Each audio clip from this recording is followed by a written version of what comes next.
大家好，欢迎来到阿山爱分享。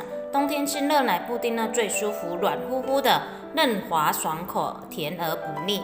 做法简单，特别深受小朋友的喜爱。我们一起来看看它的做法吧。首先，我们来介绍一下做水果布丁需要的食材有哪些：1瓶纯牛奶，2个生鸡蛋，半个火龙果，2个小橘子，白砂糖。锅中倒入1瓶纯牛奶。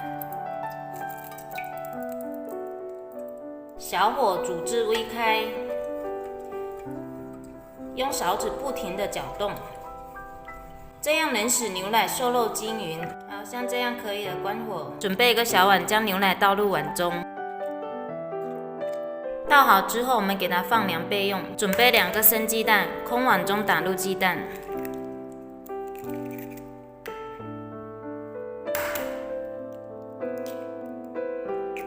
现在我们将蛋清蛋黄分离，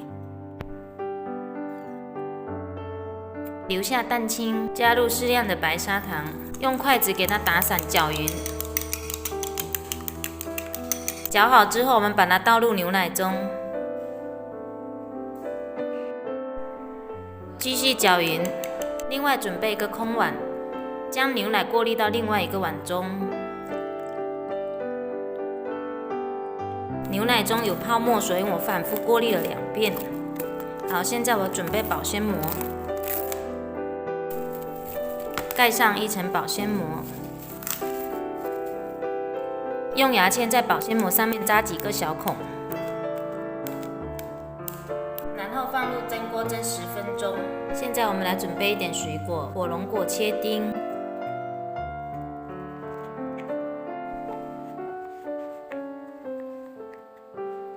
准备2个小橘子，把皮剥掉，从中间给它对开。时间差不多了，我们现在关火再焖10分钟。好，可以了。现在我们将它取出来。现在把保鲜膜撕开，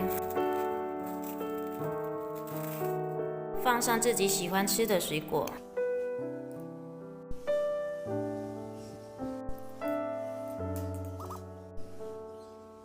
好吃的水果布丁就完成啦！做法简单，很适合冬天的季节。香甜细腻、入口即化的水果布丁就完成啦！